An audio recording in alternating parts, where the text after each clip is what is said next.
I grew up in this church, and I have very good memories of that time. But those of you who were here more than 15 years ago know that I also witnessed my share of problematic and dysfunctional behaviors. It was a tumultuous period for the church, and it took time for the eventual transformation into the stable and growing congregation you see today. I was a teenager in the youth group when Annie, the minister who preceded Mark, reaffirmed what a core group of church leaders already knew. Fundamental changes had to be made, and the risks that come with growing must be undertaken. The sea change this church went through would not have been possible without the vision and the generosity of its members. When I moved back to the area in 2012 and returned to the church, my childhood connections were enough to make me give generously. But it now is my family's current involvement that inspires us to give deeper. My daughter Greta's week-long inquiry of, "Is it church day yet?" brings such joy to me. My son Quentin is not quite as gung-ho yet about church, but he is starting to fuss when we leave now. Joining a hospitality team tapped into my husband Eric's love of action through the simple joy of making coffee and conversation. As UU parents, Eric and I have made much-needed connections through establishing a group for parents with young children called Play UU. But it is through Soul Matters that I have found much-needed replenishing from the daily grind and have fostered deeper connections with a group of women whom I have come to admire greatly. Even with all that brings me here, I am not as involved as I would like to be. I know someday that naps will disappear, bedtimes will get later, and my hours of operation will become more flexible. When that day comes, I want First Unitarian Church of Des Moines to be here, and I want it to be bigger and better than it is now. I want Greta and Quentin to stand up here one day and tell the ways in which this congregation has enriched their lives. This is why our monetary investment is absolutely essential. We are investing in our future. What will you do to ensure First Unitarian is here for you?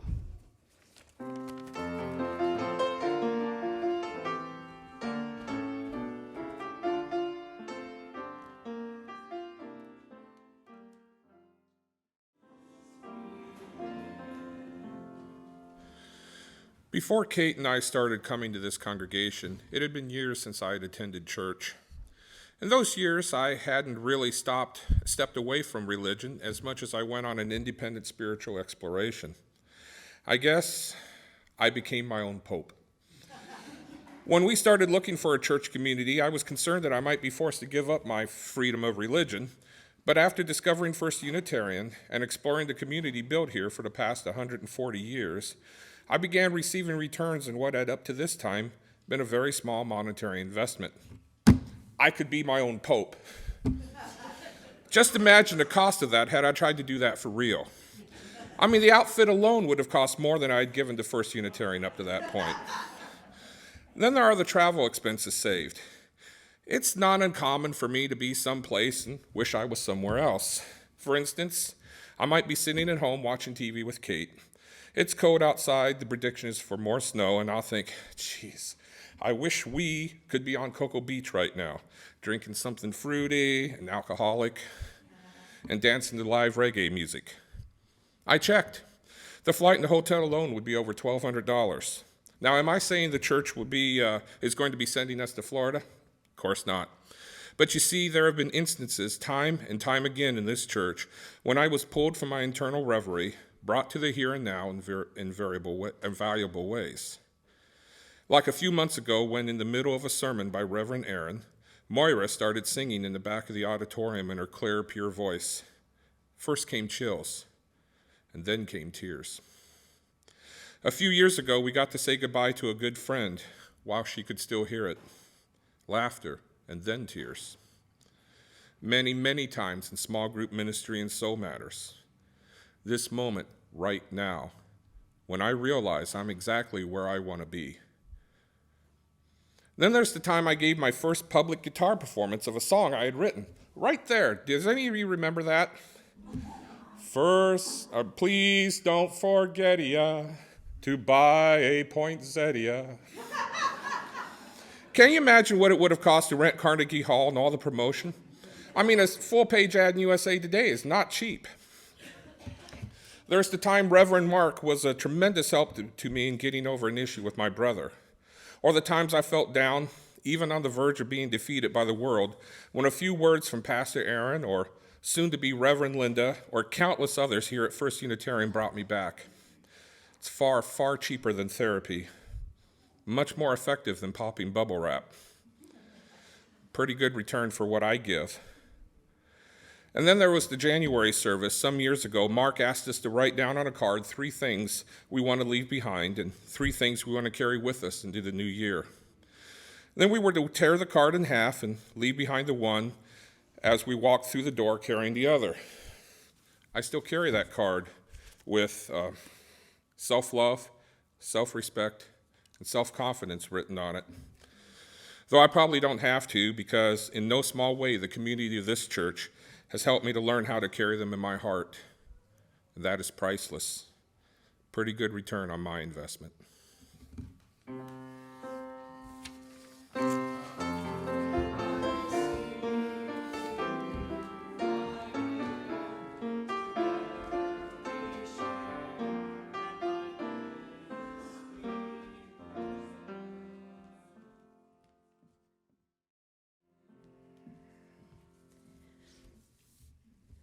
My wife, Jean, and I started looking for a church home as soon as we moved in together just over 5 years ago.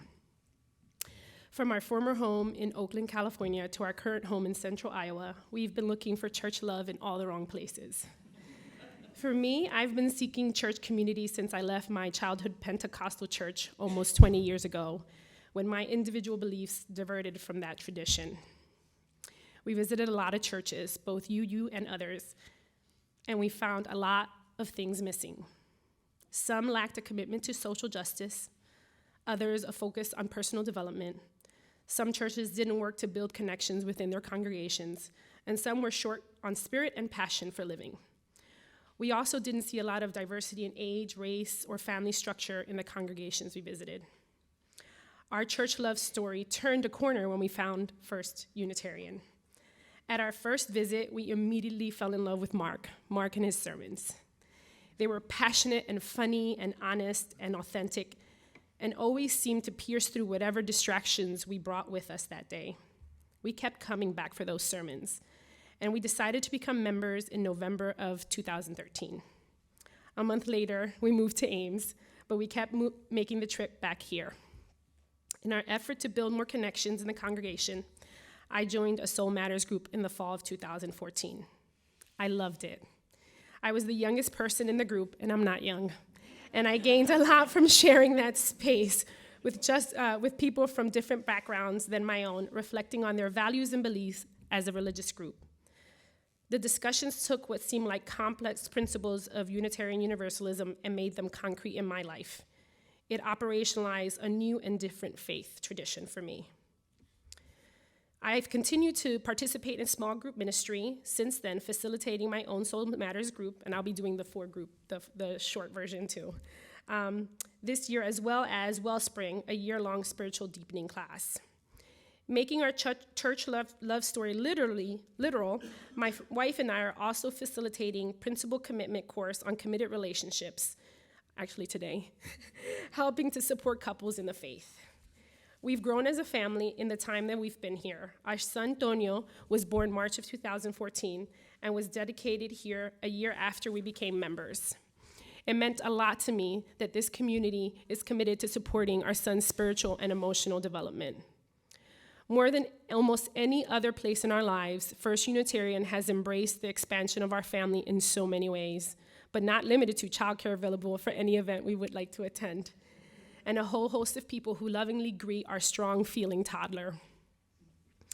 The connections I've made at First Unitarian are what I need to survive in Iowa. I grew up on the East Coast in a very different culture, and I have found the prevailing nature of most Iowans stifling and confusing.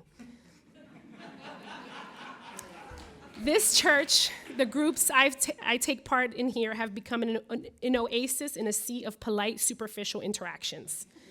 There are people here who are genuinely seeking deep knowledge of themselves and the world around them, as challenging, as scary as that is.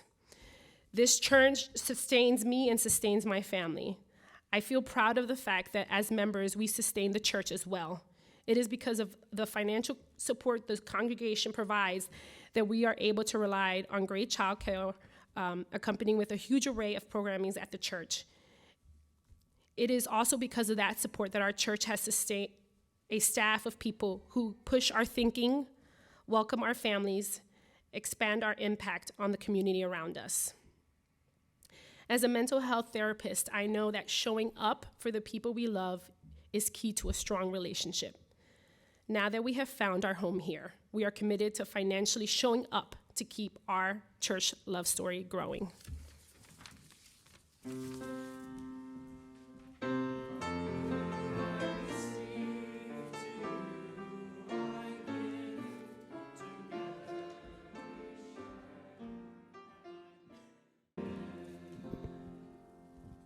Hi, I'm Kathy Jorgensen. By the time my oldest daughter was in preschool, I had decided my Catholic upbringing was not going to work anymore for me or for my family. We found the UU Church when we lived outside of Boston in 1989. It was like coming home for me, a safe, comfortable, non-judgmental, nurturing, and welcoming place. And so when we moved to Des Moines, not long after that, we started attending this church. Even though it was a little different, it was still the same, and thank goodness it was. We found the same welcoming, nurturing, non-judgmental philosophy that we had found out east. We found great RE curriculum offerings for our children and many new, wonderful, warm fellow UUs. We also found ourselves at that time in a church that was on the very cusp of a large period of growth and change. And quite honestly, being a part of that was not always easy. The classrooms were limited and dreary. The main bathroom upstairs and down was falling apart and tiny. Lines of women after the service. The offices used to be where the main gathering area is now, and there was this awful bottleneck of congestion immediately following the service going into Channing Hall. We didn't even have the office space that we have now. During that time, I witnessed a series, not just one or two, but a series of underpaid and overworked directors of religious education for our children come and go. Enthusiastic, generous volunteers grew weary with burnout. Some even left the church. We could not keep up with all that was required of us, both in the building infrastructure, with our limited staff, and overworked volunteers. It was hard to be part of at times, and scary. My biggest fear was that newcomers in search of a church home would not find what they were looking for, simply because we did not have the space, staff, or money to provide what they needed, which were not good reasons. But still, underneath it all, and despite the growing pains, I knew this was my church. And there was no doubt in my mind I was in the right place. I needed this place, not only for myself and my family, but for my community. I want my friends, neighbors, co-workers, anyone who is seeking a place like this to find it.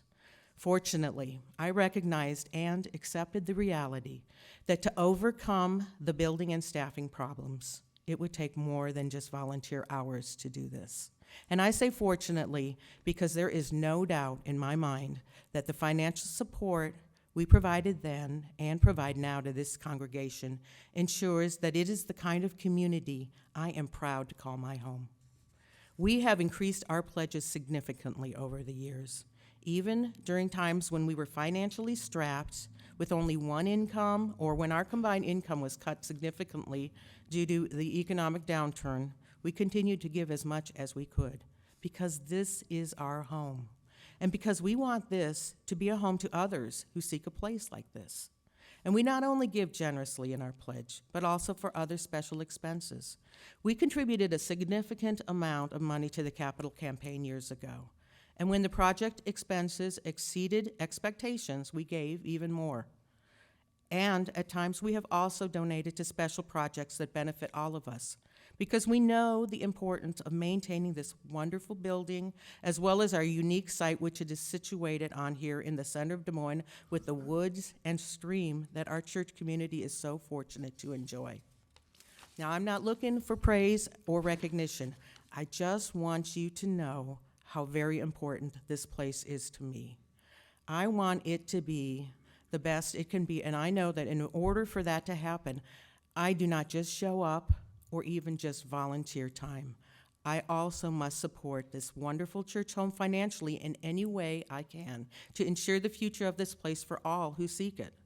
Today, we have 2 highly qualified ministers, an outstanding full-time director of religious education, a variety of excellent support staff, many enthusiastic and happy volunteers, and an abundance of programming for all ages. So here we are again, bursting at the seams.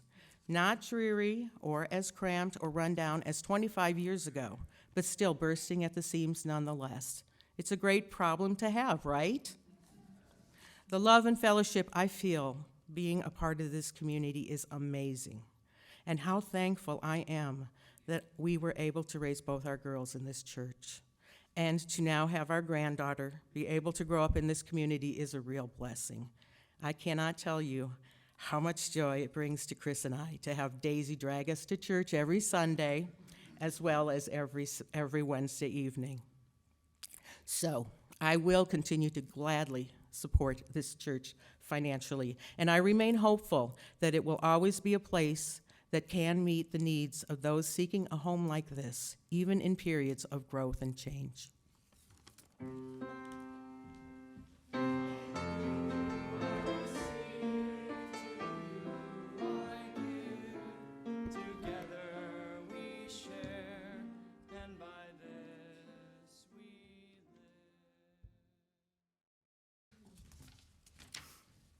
How about all the testimonials? Thank you for sharing with us.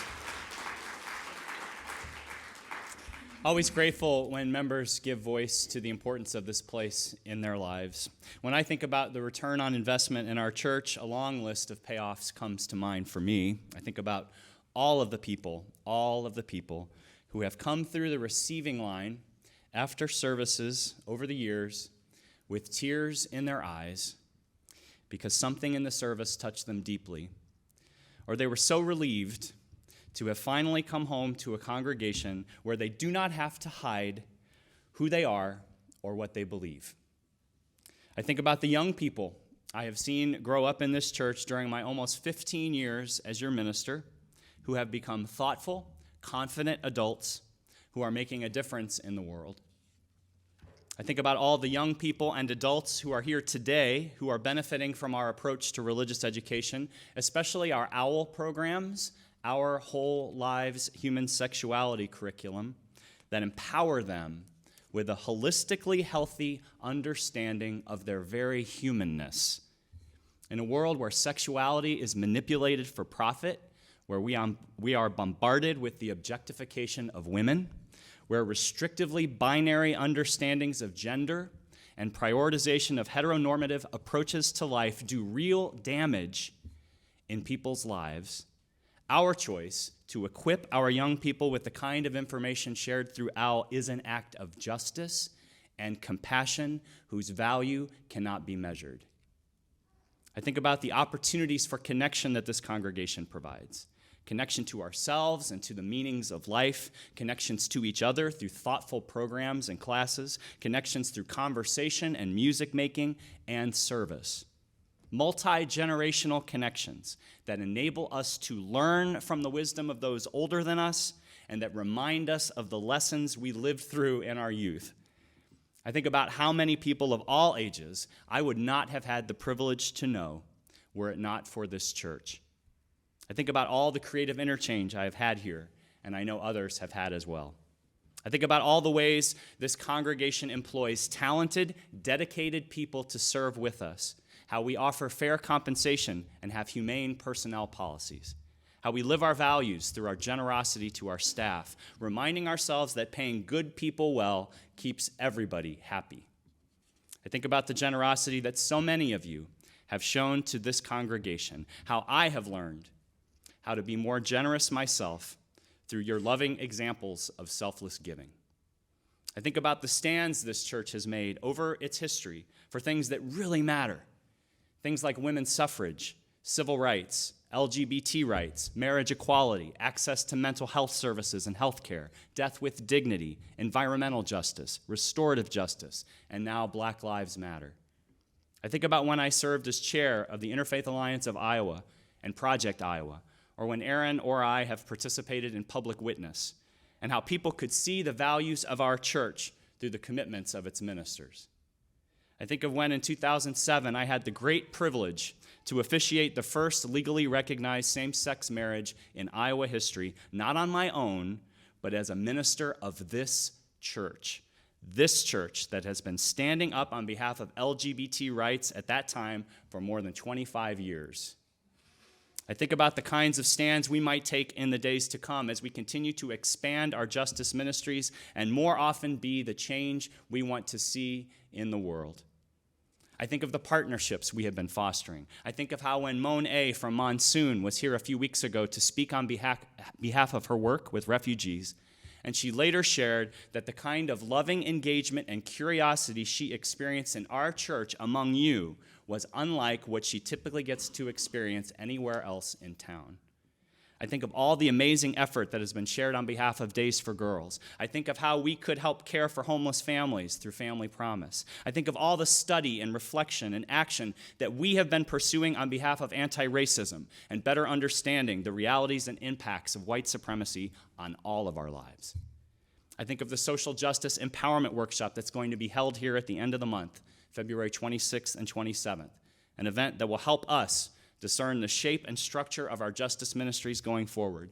And everybody is invited to attend, no matter how active you have been up to now in our justice work. I have to tell you, you're going to love this. The sessions are facilitated by the Reverend Larry Pierce. Some of you will remember Larry. He was with us right before my last sabbatical to help us think about the future. And he's a great facilitator who will make the time together productive and fun. You won't want to miss it. And you can register after the service today. And I think of how in 1877, let's imagine Des Moines, in 1877, 19 citizens of this city, unhappy with the pattern of conservative evangelism preached here, signed an agreement to form this church. I think of the dreams of those first 19 people. I think of what they envisioned, what they nurtured, what they gave to make it possible for us to be here today. I think of how through the next 138 years, people like us have given of themselves to ensure that liberal religion could thrive here.